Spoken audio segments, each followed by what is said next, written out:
Greetings. This is chapter 2 out of many when worlds collide. So, first question is, why was Europe on the move towards exploration of the Western Hemisphere? It was a slow progression.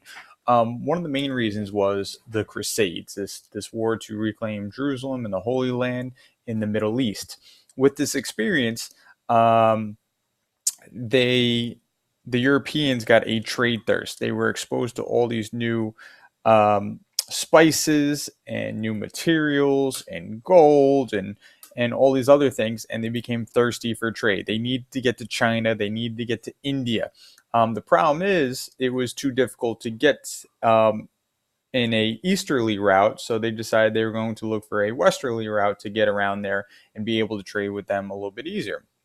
They also got a lot of influence from um, the Muslims and the Asians that they experienced in this crusades. This is the golden age of Islam, and the Europeans were way behind Islam at that time in terms of technology, literature, in many regards, and they decided they needed to catch up a little bit.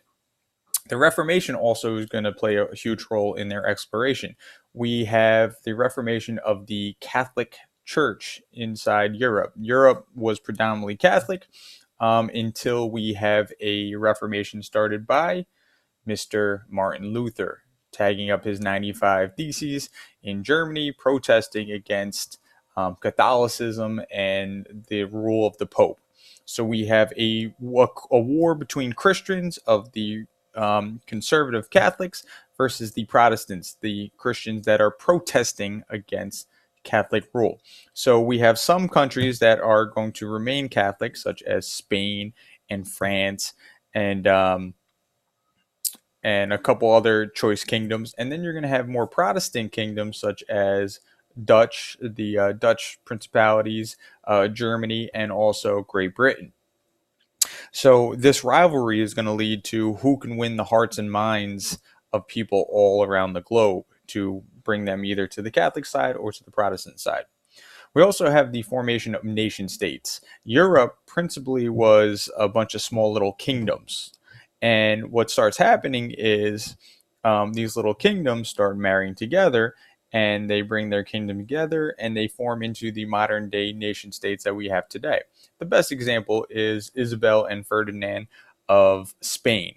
They married, bringing Spain together into one kingdom. They expelled Muslims and Jews in 1492, and from there they can focus on less domestic ideas but more exploration and foreign affairs. All right, so the formation of these nation states provided more power, more stability, which allowed them to go outside Europe. A thesis statement example, you're going to see this trend throughout. So if we're answering that question, why was Europe on the move? Here is my shades of gray into my answer with my 2 to 4 arguments. So even though European nation states were still developing, European leaders in the 15th and 16th centuries explored beyond its border to strengthen its political, religious, and economic outlook domestically. All right. A couple pictures and images. This is an astrolabe. This was technology that the Muslims had developed and the Europeans acquired through the Crusades and their trading. And this was a navigational tool that helped with latitude and using the stars to figure out what direction they were going. So this would be easier for sailors to sail on the Atlantic Ocean. This is Martin Luther, who starts the Protestant Reformation. This is the 95 Theses. And again, this starts this rivalry inside of Europe between a schism of the Catholic Church into Protestants and Catholic. They're all Christians, but they have different points of view. Last but not least, this is Isabel and Ferdinand meeting with Christopher Columbus, an Italian man who wanted some money to go explore a route to India and China to help trade with those different areas that they had experienced with the Crusades. Early Europeans. The Spanish are the first ones to get a jump start on exploring the New World and conquering most of the New Worlds. Things that they are bringing with them is Catholicism. They are the Catholics, and they're going to spread Catholicism to everybody that they encounter, especially the natives. Their main goal is to find gold.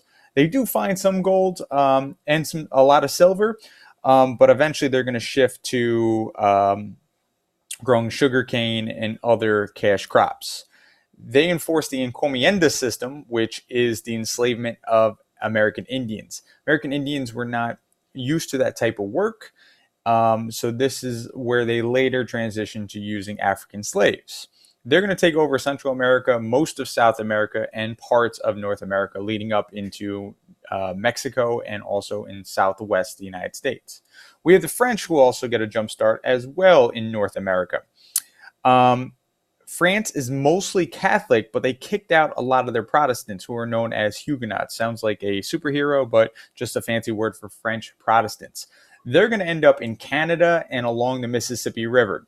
They become great trading partners with the Indians because there weren't a lot of Frenchmen that were going in this area. So they knew that they weren't going to try and take over huge swaths of land for cultivating crops. They were more interested in the fur trade, where they would kill beavers, take the fur, send it back to Europe, which was very fashionable at that time period. Here is the New World. We see the Spanish going into the Caribbean, into South America, and also into Mexico, into Southwest the United States. We do have Portugal over on this side. In Brazil, if you remember from world history, the Treaty of Tordesillas divided the New World in half. Portuguese got this section, including Africa, and the Spanish got this section. The French are going into Canada, modern-day Canada, and down the Mississippi River. The Dutch are going to have a small little enclave in New Jersey and New York, which they call New Netherlands, and their capital being New Amsterdam, which the British would call New York City. And then eventually the English are going to come in two different waves. One in the Chesapeake area, and then also in the Massachusetts Bay area, or New England, modern-day New England.